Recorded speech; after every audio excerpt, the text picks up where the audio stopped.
Good morning, everyone. Thanks for joining me here today.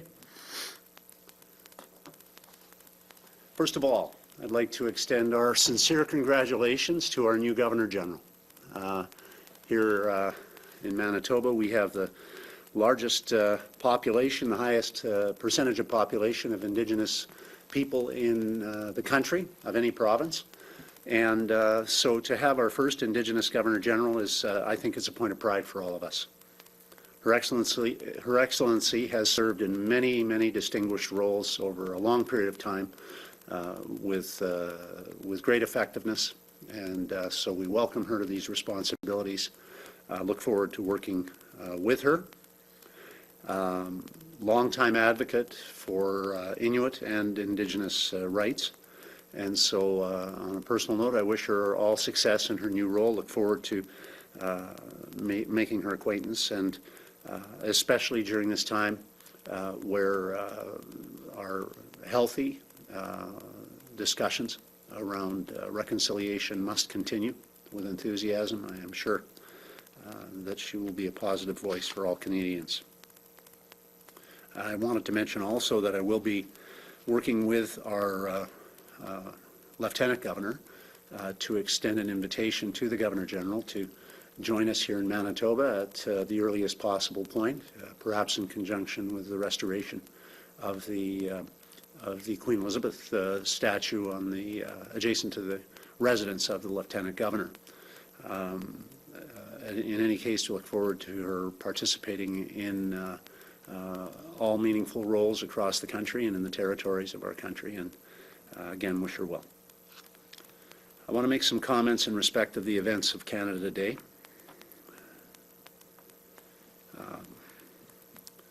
We all understand, and we should understand, that tearing down is a lot simpler than building up.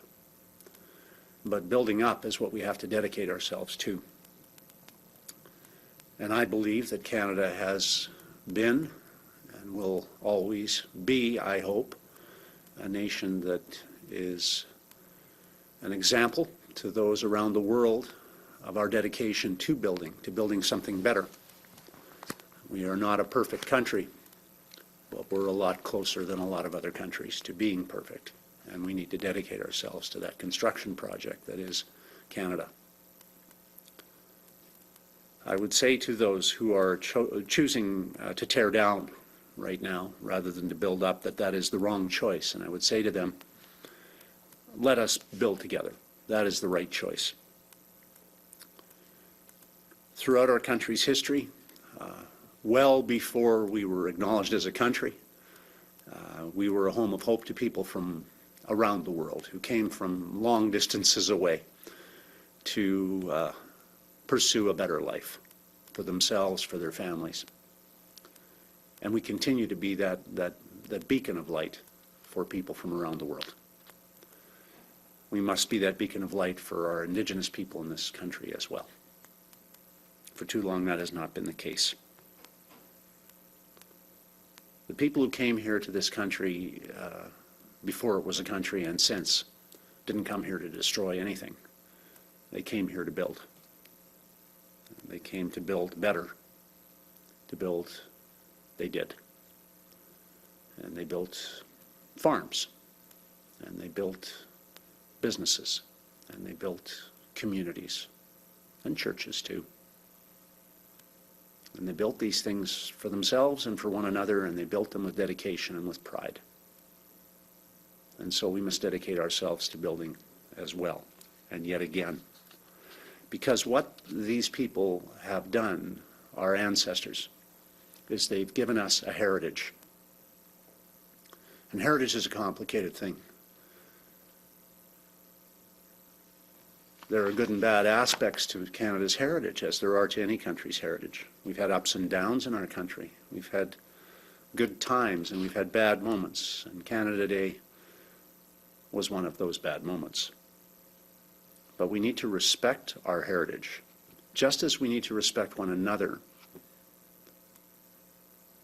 Not to find fault, not to tear down, not to highlight every failure, but rather to realize that we're a complex country as we are made up of complex people. And so our failures should not be celebrated, but they should not be repeated either. There were failures of character on display the other day that need not be repeated and that are not helpful, that in fact are most unhelpful to the struggle for real building and real reconciliation that must be pursued. Truth is what happened in the past, and the truth is coming out on important issues. But reconciliation is what we can make happen in the future, just as we've been dedicated as a government to working on reconciliation projects since we came to government. Canada's a land of hope. Manitoba is the special heart of Canada. And we continue to draw people here to this center of our beautiful country because we are focused on building that hope. We can do better here. You can do better here. You just have to have the will. Here in Canada and here in Manitoba, we have more tools with which to build than most people on this planet are given. Tools like public education and available free health care. And these tools and others are important, but they require the will of people to go beyond the basic tools they are given and do something with them. It takes a negative will to tear down.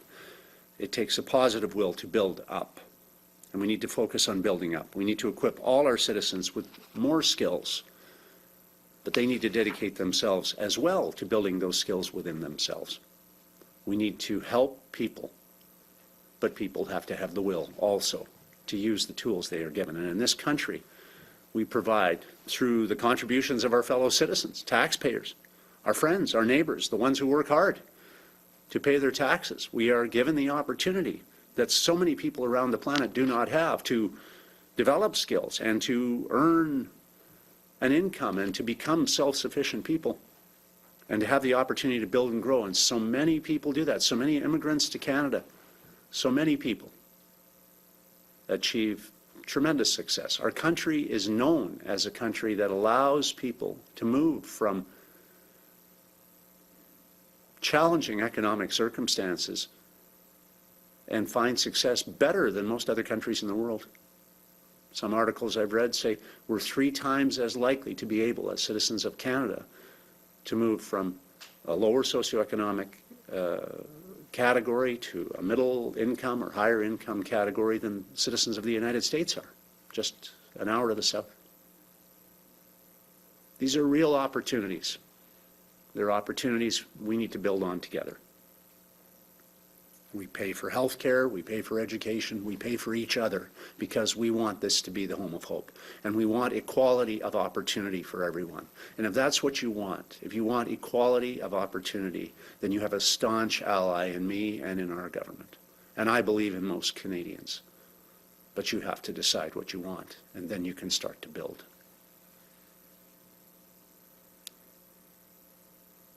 Never before in our lifetime have we recognize the value of our freedoms more than we do now in this age of COVID, because they've been restricted. And those freedoms include the freedom to protest. But the most effective protests are not violent ones. They are ones that demonstrate your willingness to dedicate yourself to respect and to peace. The freedoms we used to take for granted are freedoms of movement, of association, of religion, of, in fact, even to communicate with one another effectively, have been impeded, to say the least, by this pandemic. But they do highlight for me the vital importance not only of getting them back, but of using those freedoms to advantage, to build something better, not just for us as individuals, but for us as citizens, for us as friends, as relatives. And that's what we've been dedicated to doing as a government to the best of our ability from the very beginning, to fix our finances, to make us stronger, to repair our services to make them better and more accessible, and to help rebuild our economy. And we needed to do that because we had fallen far behind other provinces in many respects. Now it's time to take that same formula in the face of these challenges I'm referring to, and in the face of the challenges of COVID, and build, and to build better than before, using all the skills we have, together, dedicated to that task. We have to fix our problems together. We have to repair our relationships together. We have to find new opportunities together.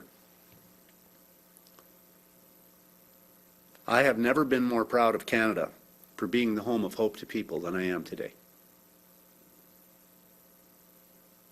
Because I believe what we are coming through in the dialogue about residential schools, these discoveries, not new discoveries, but new to many Canadians, most certainly, has created an awareness and I think a greater willingness to pursue equality of opportunity for all Canadians than has existed before. And in the springboard that we hope is coming post-pandemic, greater opportunities for things like skills development and for jobs and careers for all Canadians. These opportunities are real and they're exciting. I have never been more dedicated, and my government has never been more dedicated to making sure that we continue to be that home of hope for all Canadians and for those who choose to come here, new immigrants to our country, as we move forward. Never more dedicated to advancing the equality of opportunity for all of us. Canada is not a perfect country. There is no perfect country. But I would rather be a Canadian than anything else. Today, I want to talk to you about vaccines. This is our way out. Where are we going? We're going in the right direction, and it's exciting to see. And Manitobans can help us to finish this vaccination campaign so we can all enjoy our summer and the lives that we deserve back can come to reality.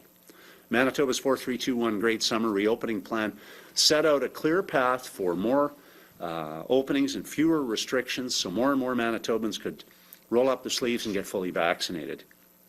And I'm pleased to announce that Manitobans have put Manitoba in the position of meeting our vaccination goals set for our second reopening milestone, which was anticipated for the August long weekend, almost a month ahead of schedule.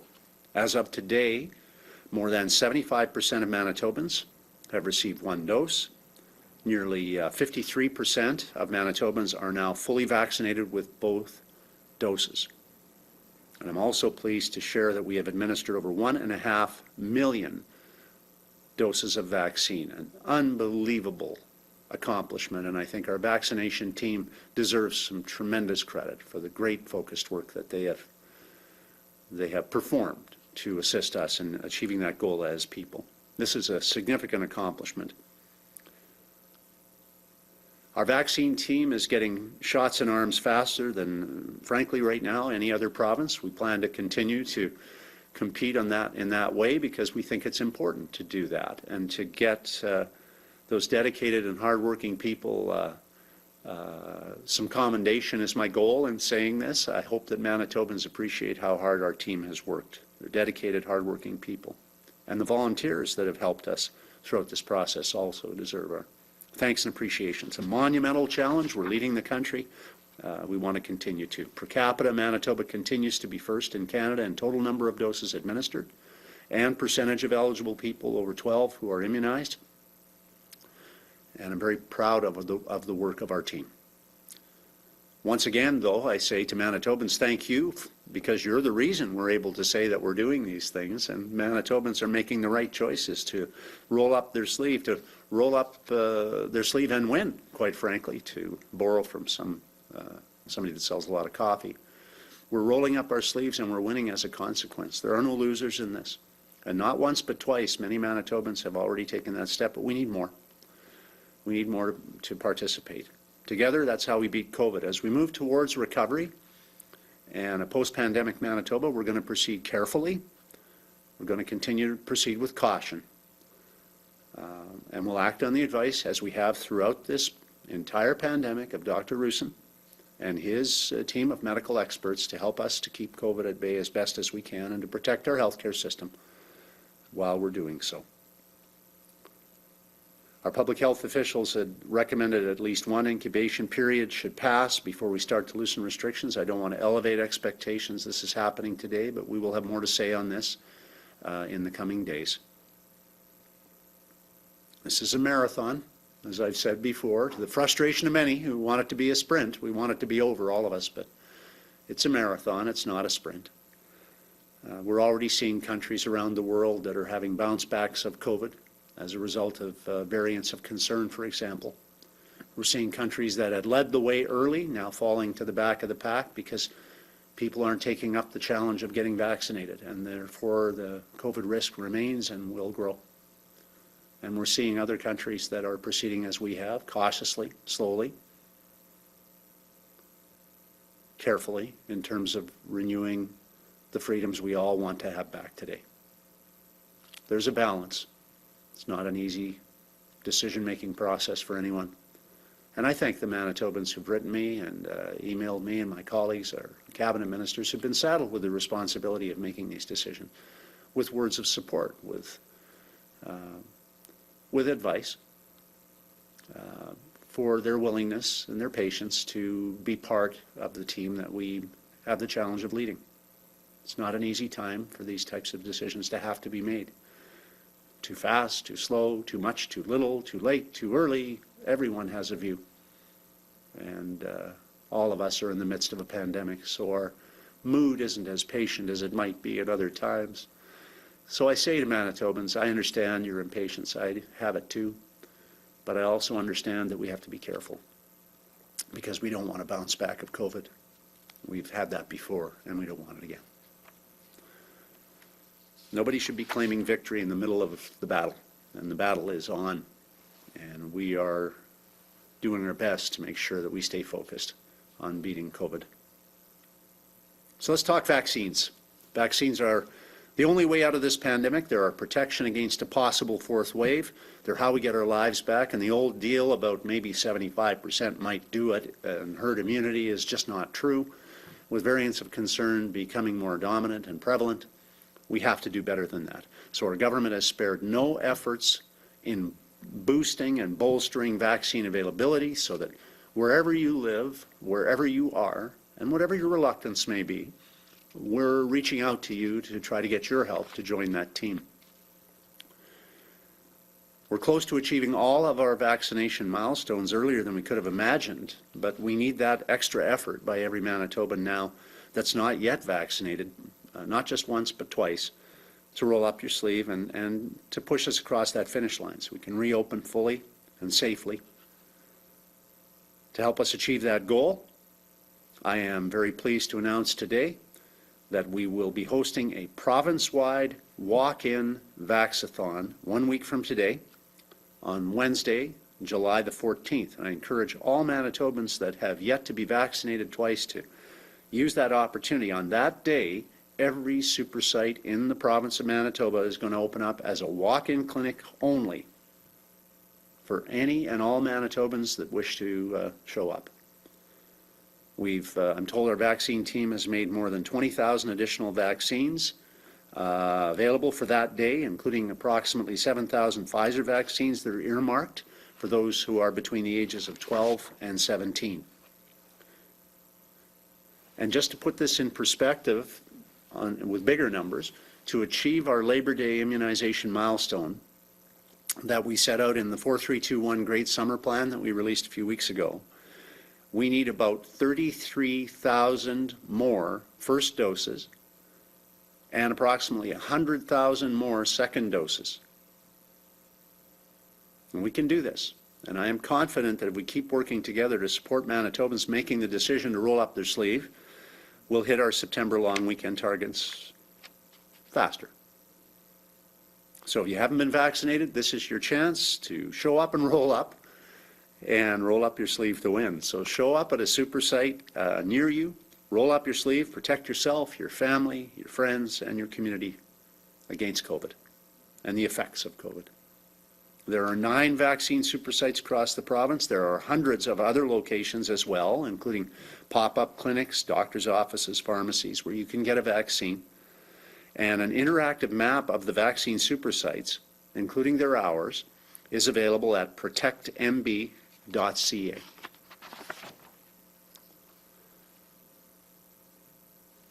I want to take a moment to share with you our continued efforts to tackle vaccine hesitancy through community-led projects. And I want to tell you that these community-led projects are really helping. They're really making a difference, and I thank everybody who's been involved in submitting ideas, proposals. We're going through them. We'll have more to report on this in the near future in terms of additional projects. I'm just going to give you some insight into some of the success stories. The first one, earlier this week, was up north of Arborg at Veeder Machine. Veeder Machine held an immunization clinic in Arborg for its employees, their families, community members. They had more than 150 doses of the vaccine administered. Many of those, I'm told, were first doses. The company also developed vaccination stickers in a number of languages to represent the many languages spoken by the people who work in their businesses. Secondly, a team in Thompson, working with Wapanuk School public health nurses, helped to reach a group of hesitant youth. They were living in low-income, vulnerable neighborhoods. And the teams not only connected with these young people, but they connected with their families as well. A total of 33 homes were visited, and as a result of that, 33 students and 19 adults were provided their first dose of the COVID vaccine.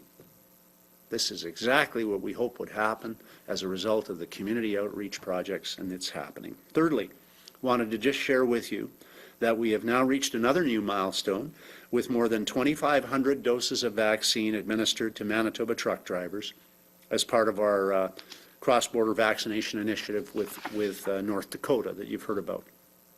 I want to say again a thank you to my friend and colleague, Governor Doug Burgum, and his team from North Dakota for their incredible generosity and collaboration in helping protect Manitobans and in helping to, make a dent in our shared border. And we'll have more to say on that as well. I have a call with the Prime Minister and my colleagues next week where we'll be addressing some of the issues around borders. That successful partnership with North Dakota, by the way, is going to be extended right through July, and we encourage others who may be in the trucking business to use that opportunity to get that shot if you haven't got it yet. In addition, this week, as I alluded to earlier, we're going to provide another round of Protect MB community grants to support our local vax efforts. The ones I just alluded to are just some examples. And, you may be thinking as I share those examples with you, well, that's a small number. Those small numbers add up. They add up, and they are adding up, and it's great. So additionally this week, we're going to share with you some additional information and an update on those projects. But each of us has a role to play in protecting ourselves, and I want to say thanks to those who are playing that role and being supportive in this effort. Don't let up. If you haven't been vaccinated yet, please consider doing that as soon as you can. And if you have, get that second shot as soon as you're eligible. And I look forward to answering any questions you might have. Thank you, Mr. Premier. A reminder to our reporters on the line, you will have one preliminary and one follow-up question. Up first this morning from CBC Radio Canada, Mohammed. Hello, Mr. Premier, Mohammed with CBC Radio Canada. You gave some example today, but would you be able to share any numbers or indicators that show the effect of incentives on the vaccination campaign since the beginning of June? The vaccine team's going to be going out, Mohammed, in a few minutes' time, so they'll be able to give you better answers in more detail than I could. So I'll just defer to them and let them share that information with you. Great. Thank you very much. And my second question, you say that you wanted to meet the General Governor about maybe the restoration of the Queen Elizabeth status. What would you like to talk with her on this topic? Well, I don't think she's been sworn in yet, so we won't put pressure on her, but I do think that it'd be nice to have the Governor General here as soon as she can fit us in. And I will be working with our Lieutenant Governor Janice Filman to make sure we coordinate that appropriate visit at the appropriate time. From CBC Manitoba, Bart. And Mr. Premier, what concrete measures, new concrete measures or funds is the province providing to agricultural producers who are struggling with drought right now? Yeah, that's a really good issue to raise, Bartley, because the conditions are in some parts of the province. I was touring last weekend a little bit, and in the Interlake, for example, some very dry area up there. We're all hoping for rain because there was some timely rains a number of days ago, but we need more rain. The drought conditions are real, and of course that adds to the concerns not only for farmers but also for those who reside in areas near forests because of the fire conditions potentially being aggravated there. So that dialogue in terms of supports is something that will be underway. I have a discussion with the Ag Minister tomorrow. Okay then. What do you say to the notion of if the toppled statues are returned, what do you say to the notion of them returning with new interpretation and more of a broader historical representation on the ground at the legislature? Yeah, we actually had a discussion group underway for some time on the grounds, monuments, other aspects as well, Bartley, of that. And I think all those things are on the table. But I want to be very, very clear, the statues will go back up. As far as specific issues around location, though, I think that's a consultative process we're going to continue. And I'll make it very clear here, no one who was involved in the destruction of those statues or those flags and the damage to the grounds is going to have any place at the table around how we arrive at solutions that I think will meet the needs of most Manitobans who are fully dedicated to the nature of reconciliation as we believe it to be, which is nonviolent. From the Canadian Press, Steve. Premier, you said the statues will go back up, but the locations are to be determined. Have you had an assessment as to the damages? And especially the Queen Victoria one suffered extensive damage. Is that repairable, and what's the process for repairing it? Yeah, the Victoria statue is much more severely damaged, Steve. I can only say that evaluation's underway. As far as location, I don't think there's any doubt the Queen Elizabeth statue will go back where it belongs. As the reigning monarch in proximity to where the Lieutenant Governor's residence is, that's the right place for it, I think. But the discussions around adding, that we alluded to in the throne speech just a few months ago, the possibility of an additional statue being added, that committee is underway. They're meeting, I think, even today. So these types of things are under discussion, but again, I want to make it clear they were under discussion before the dissatisfying and concerning events of Canada Day occurred, and I would want to make it clear that reconciliation efforts on the part of my government are going to continue, and they're going to continue with healthy dialogue, but that was not healthy dialogue. And you alluded to new public health orders likely coming next week, according to the release that was sent out just shortly ago. Can you tell us what the new health orders might entail? There are still some facilities that must remain closed, and there's virtually a ban on most indoor social gatherings. Yeah, well, Dr. Roustan and I will use the same format that we've been using in almost all cases. We'll preview recommendations and then have some consultation opportunity, but we do want to do that to give advance notice of any changes where it's appropriate and helpful. I think everyone wants their lives back, but we all don't want a yo-yo effect, and we saw that, of course, in the third wave. We were able, with measures that we undertook and with the cooperation and support of Manitobans always being the essential ingredient to that, to shorten that wave, but it was pretty intense, as we all know. We don't want that to happen again.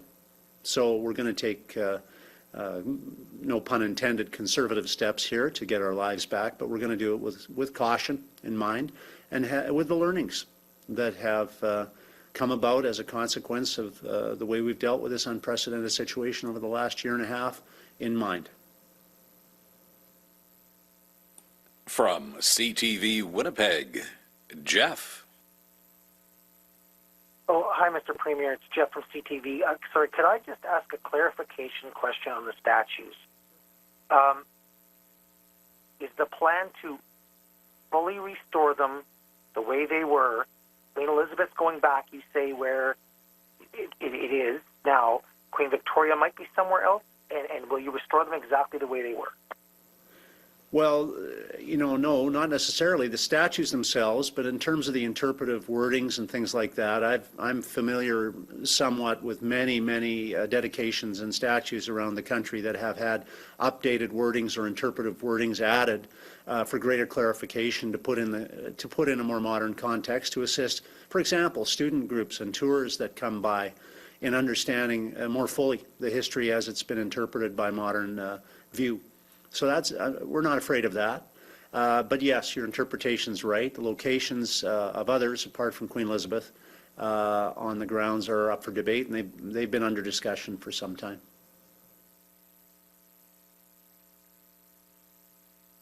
Okay, thank you. You said who won't be consulted. Who will you be consulting on all of this? Well, there's a committee that's been in place around a specific project I'm not going to announce today that we referenced in the throne speech that some are already aware of, about a dedication for the first time of a Manitoba Indigenous person that we'd like to honor from our history, an accomplished person. But there'll be more to say on the details around that at some future point. The broader discussion around other aspects beyond that is that committee we anticipate has already been having discussion. We'll have broader discussion as we get closer to the time when we're going to be making some substantive changes potentially in combination with the recommendations of the first committee. So they go together. From CHVN, Taylor. Hi, good morning. What makes the Wednesday Vaxthon special compared to just going in any other day for walk-in? Well, I think in Steinbach it won't be that different because I think your clinic is largely walk-in now, but a lot of the other ones are scheduled appointments with some occasional availability for walk-in. So it won't be as different in Steinbach, Taylor, in your sort of listening area or broadcast area as it might be in other areas. But there are a number of other special aspects planned to just make it a kind of a more festive event and a team event for everybody in our province. So we encourage Manitobans to use that opportunity, as they already have to some degree in a lot of our clinics, with walk-ins being available to some degree at pretty much all of them now. Thanks. To clarify, we're in Winnipeg, not Steinbach. Sorry, Taylor. I should have referenced, without reference to you, the Steinbach walk-in is a lot of walk-in right now. Thank you. And the orders are changing a lot faster than a lot of people expected or anticipating for. Some people are getting ready to make plans, but there are also a lot of Manitobans who are, a little uneasy about this, worrying about the orders going back to what they were, cases rising. Do you have any messages or reassurances when it comes to those ideas? Yeah, I'm getting used to this after a year and a half. I know most Manitobans, I understand, have been told repeatedly, don't like me, and they want everything to be different than we're doing. So what I've got now is a situation where I've got a tougher skin. So I'm going to share that with you and say, every time we make a recommendation on a change on restrictions, I find that the media covers two camps. The one camp is the group that wants the recommendations to be slower coming in, and the other camp is the camp that's inhabited by people who want them to be faster coming in. And basically, I haven't read a report for a long time about anybody saying, great job, Brian, that was a nice decision you made. Pretty much everybody disagrees with me on these things. I hope that by giving you this little lecture, I'm highlighting the reality of the situation. Everybody doesn't like the pandemic. That we can agree on. Therefore, we're in a mood where we don't like the decisions made around the pandemic. Therefore, we're going to continue to make the decisions that we feel strike the right balance between getting our lives back in a reasonable pace, which most of us would like them back sooner, I think, and not risking COVID coming back. Most of us don't want COVID to come back. And we're going to try to do that in a way that protects people, protects small businesses, and positions us so that at the end of this thing, we come back well and strong. And that is the goal. Thank you. You bet. From the Winnipeg Free Press, Carol. Good morning, Premier. Just staying on that topic of too much, too little, too soon, too late. Doctors here are warning again that it's too soon to push ahead with Manitoba's reopening plan because of the threat posed by the rising number of COVID cases involving the Delta variant, which is more dangerous, that there needs to be 80% vaccination uptake rates and 2 incubation periods with low case counts. They were right twice before when they predicted that hospitals would be overwhelmed by the second and third waves of the pandemic unless tougher measures were taken. What if they're right again? Yeah, that's a good point, Carol. What if they're right again is why we're going cautiously and carefully in terms of restoring the freedoms that people want to get back. That's why we're listening, but we can't listen to everyone. We have basically over 1 million people that want their opinions to be heard and respected, and we can't satisfy everyone that we're going to do everything that those 1 million people want, Carol. You know that. So what we're doing is we're endeavoring to listen to the health experts that are the ones that we have counted on in our pandemic leadership team to give us the advice that strikes that right balance. And like most provinces, we had a third wave and a second wave. So I don't think it's entirely fair to point out that because someone criticized a decision earlier, that somehow in hindsight they're right necessarily.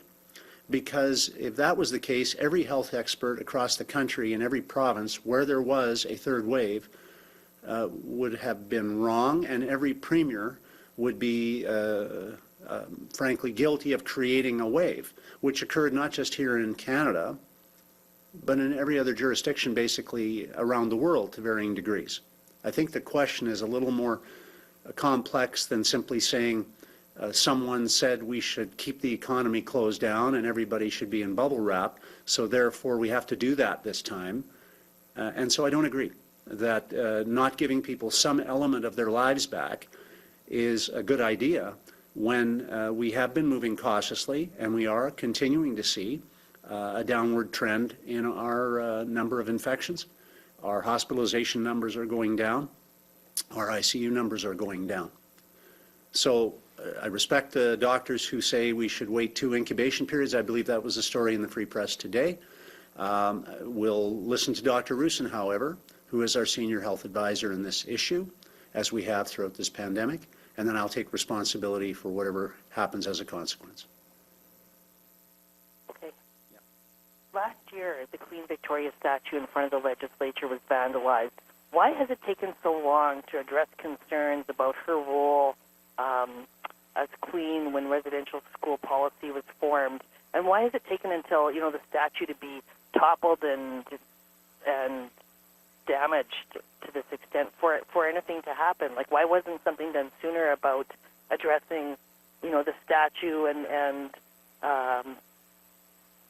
adding some interpretation to what her role is or was as Queen at a really painful time for a lot of people? Yeah, well, I don't think vandalism and criminal acts should precipitate action. We took that action with dialogue in respect to the Chief Pegwa statue I referenced earlier a couple of years ago. Granted, the actions take time and consultation takes time, as you're seeing, for example, with outlet construction in the Interlake, which is, 10 years of consultations are underway before we can dig a ditch. So it takes time. That being said, our dedication to reconciliation is demonstrated by our actions as a government. I can give you a quick overview of those. On the TRC recommendations, 27 out of 34 calls to action have been acted upon. On the Hughes report, the Phoenix Sinclair, some know it, 57 of 62 recommendations have been acted on. On TL8, our government has transferred almost 700,000 acres to First Nations communities. On child welfare reform, we eliminated the practice of birth alerts. We've supported guardianship programs. On economic development, we've taken a number of initiatives to move to partnerships in mining, natural resources, airport management with Indigenous communities. On residential schools, we dedicated $2.5 million to working collaboratively with communities, which is where that Truth and Reconciliation Commission report recommended the onus should come from, to acknowledge that these are real people, not numbers. That these are real people, and to give them their names back. I think it's important, and it's exciting to see the work that's already gone on in respect of that. I want to see more of that done. On missing and murdered Indigenous women and girls, over $6.5 million of funding to 24 community organizations, making progress on these files. In terms of COVID, I think a very well acknowledged partnership with First Nations Vaccine Task Force in our province that we've been complimented on from across the country for that partnership. Food security programs, Justice File, Freedom Road, Operation Return Home, Outlet Channel, which will help give Indigenous communities a chance to get their lives back and eliminate the possibility or greatly reduce the possibility of flooding in the future that dislocated so many people from their home communities for half a decade in some cases. These are just some of the reconciliation efforts that our government has initiated since we came to power half a decade ago. So these partnerships are underway. Why did it take so long? It's hard work. Building is a lot harder than knocking down, but building is what we're dedicated to doing. From Global News, Brittany. Good morning, Mr. Premier. I know that you haven't wanted to get too far ahead with announcing any new restrictions that might come next week. I'm just wondering, for people who are, trying to plan weddings and trying to plan funerals and whatnot, what date could we be looking at for loosening some more of these restrictions, and how far could we go when we look towards some of our Western provinces who have, lifted mask mandates and have no gathering size restrictions at all? How far could we be going for this next pass, given that we're already at that August long weekend vaccination target? Yeah, this is frustrating. I'm just going to share congratulations to my nephew, William Pallister, and his fiancée, Jenna, and to say to them, I know you're going to have a wonderful wedding this Saturday, and I'm sorry that it can't be bigger.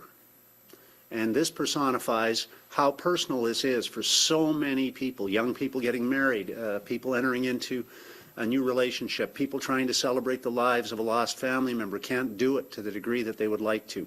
These are the pressures we're under in making these decisions. My conflict here is I would love to see my nephew and his bride have the chance for a wonderful big wedding, but they can't do it.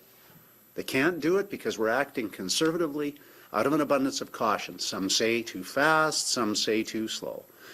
This is the decision, these are the examples of very personal and very heartfelt decisions that affect people that we have to make. It's not an easy job. I embrace it. I wouldn't be anywhere else.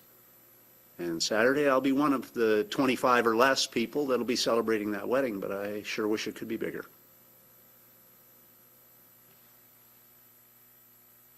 Thank you. And can you give anybody an idea as to when these restrictions will loosen? Will it be next Saturday, next Friday? What can people look forward to?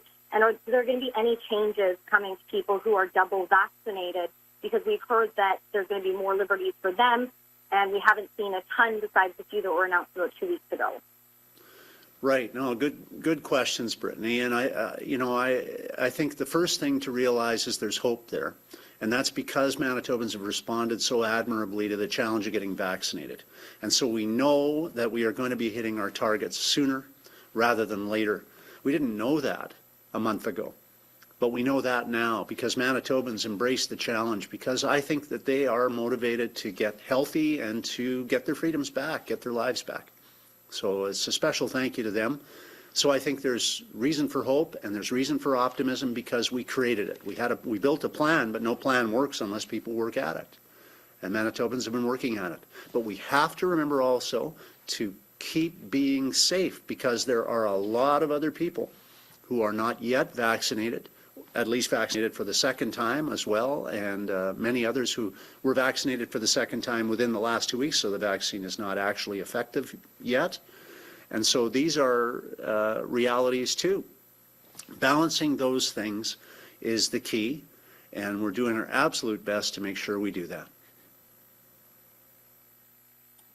From the Brandon Sun, Colin. Morning, Premier. With Manitoba having hit its milestones for the second phase of reopening and approaching the third phase, I should say, at what point will the vaccination cards Manitobans have been ordering no longer be necessary for daily life and enjoying activities? Well, it's hard to say, Colin. We don't know yet because we don't know what restrictions others may introduce, for example. We think they'll be helpful.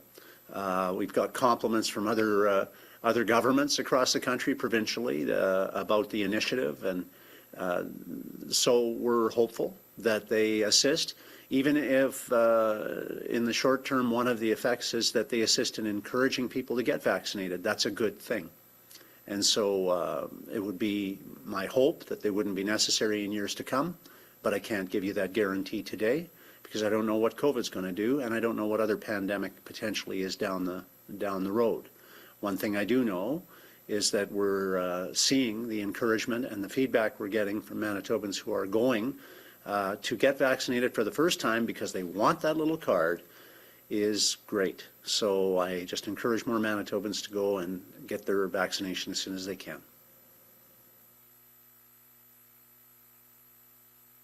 With the difficult situation with wildfires in British Columbia, has Manitoba received any requests for assistance for material or personnel to help fight those fires? Yeah, that's a great question, Colin. I asked for an update. I haven't got it before I came here this morning, so I cannot share with you those details, but I will endeavor to get them. Whenever possible, Manitoba has offered assistance and support to its neighbours. We recently had assistance from neighbouring provinces, as you know, with respect to ICUs, and we want to be able to offer our assistance whenever possible to other provinces, but I have no detail to present to you at this point in time. From CJOB, Schuyler. Hi, Premier. Thanks for your time this morning. 33,000 first dose appointments need to be booked. So that's 33,000 people that, can't get the shot or haven't considered getting the shot yet. The initiatives that you mentioned are wonderful news, but, 200, 100 at a time, it doesn't sound like a lot given the road there is to go, but the province is still projecting a mid-August, that we should reach that 80% first dose uptake in mid-August. Is this really possible? Yeah, absolutely it's possible. Manitobans will make it so. And of course, remember that these community initiatives are reaching out in intelligent, strategic ways to help give persuasion that will work. And we're seeing that already. And as there'll be more to say on that tomorrow, I won't preface with any additional details except to say it does add up. Those numbers add up. And we know it's kind of, I guess I'll use the analogy, it's kind of like fitness. You can get to 75 or 80% of your potential fitness level without a ton of effort, most of us, we hope. As you get older, it gets harder. But it's pushing beyond that. So getting past 75 to 80 gets harder, from 80 to 85% gets harder as we go. And so these kinds of initiatives can make a difference in getting us to a higher level of immunization, and I thank the people that are involved in them. Okay, thank you for that. And, obviously we all want to reopen safely. If we're truly tracking towards the mid-August completion of this, third phase of the program, can the province really reopen safely when we are approaching a school year and kids, maybe want to get vaccinated, but at this point are still unable to? And according to Dr. Rusin last week, it doesn't sound like that's going to be an opportunity they'll have before going back to school. Yeah, it's a great question, and it's a question that concerns me very much. I understand there's research going on, but that the approval may take beyond the start of the school year before we can vaccinate lower-age children. And so this will be a reality that we'll have unvaccinated children returning to school. Now, a couple of points. One, we, according to Dr. Rusin and his team, weren't seeing high transmission rates at the schools themselves. It was more community transmission. So this is not necessarily a dangerous thing. It's probably a good thing in terms of learning. I come from a family of teachers, which the teachers union doesn't like me to say, but I do. And the reality is that kids learn better in schools. They're closer to the teachers. They're closer to the learning environment, and they're closer to their peers, who can often be an instrumental part of their learning experience. So these are all beneficial things, and so we'll keep monitoring the situation. We are also proceeding to look at other avenues, as we previously announced, to ensure that we have a booster strategy that works well, and that will evolve depending on various scientific factors. But the fact remains that we are going to need to continue to keep our guard up. And as we move forward into the fall, that will be a key part of our decision-making process, as it's always been.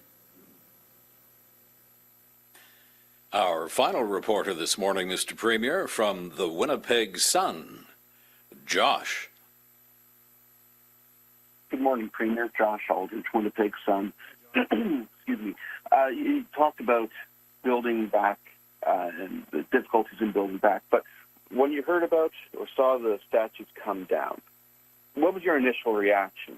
And when it comes to restoring those statues or the next step forward on that, you talked about the committee that's looking at those decisions. Are they just going to bring a recommendation forward to somebody? Who makes that final decision? Is it yourself? Is it the lieutenant governor? Is it the general governor? Who makes that final decision? Well, in terms of the two specific statues, Josh, if that's what you're referring to, of course we'll involve the LG and any decisions around the repositioning or refurbishment of statues. And I haven't had an opportunity yet to speak to our lieutenant governor specifically on this issue. But we've had a great relationship for a long time, and I know that we'll come to an amicable solution on the repositioning of that statue. As far as the rest of the strategy around statues, not just statues, should mention the unfortunate nature of the damages on July 1st wasn't confined to statues. It extended well beyond that. It extended to the grounds themselves. It extended to the flags and the flagpoles. The disrespect that was shown was beyond unacceptable and most unhelpful to those of us who are genuinely after actions that cause reconciliation to occur. Not just words, actions, as I outlined earlier in this press conference, actions that can help to move equality of opportunity forward in a real way. That's what I'm excited to work on, and that's what every Indigenous leader in this province knows I'm dedicated to. And the reality is we need to continue to do those types of actions. These were actions that ran counter to that, ran in direct opposition to that. And so those repairs have to be paid for. My reaction would be it's one of disgust and disappointment, because this is a setback to the larger causes of reconciliation, and it's a setback to taxpayers of Manitoba, who should be respected for the hard-earned dollars that they have taken from them and sent to us to manage. And now we have to use them to repair grounds and to repair statues. That's a shame. Thank you. Excuse me. And you said next week the health orders are coming. Do we have a specific day? And for those health orders, do you see the expansion of the vaccine passports going forward, originally announced for as a scope of returning to Manitoba without being able, or without having to self-isolate, and to be able to see family and PCHs and hospitals? Now we're seeing it to get into Valor Games. Are we going to see this expanded quite a bit more throughout general society? Well, I'm sure there'll be some expansion, but I'll let Dr. Roussin and his team give us the advice on that. We have a few days before. I anticipate probably early next week, Josh, as is normally the case. We'll share those plans with everybody. But I don't want to overstate I don't want to understate the concerns about making sure we avoid a bounce back of COVID, and these variants aren't messing around. And I don't want to overstate the expectation or create over enthusiasm about us going free willy here, like Alberta has chosen to do. The reality is we've got a different situation here. We got that third wave later here. We still have, although our numbers are down somewhat, our numbers are still higher than most other jurisdictions in Canada. And we have a lot at stake, but we're going to get our lives back. And so I don't want to rain on the parade, but as is always the case, somebody's going to say it's too fast and somebody's going to say it's too slow, and I get to say. So I accept that responsibility. I also get to say, welcome back to Heather Stephenson, our health minister, and a full recovery, of course, and we're excited to have you back. Thank you, sincere thank you to our Deputy Premier, Calvin Gertson, for filling in the interim period. We were great to have you. You're a tremendous public servant, and we thank you for your work. And to both of them, just continue to remain as dedicated as you've always been to the future of the people of Manitoba, and we thank you both very, very much for your service. All the best to everybody.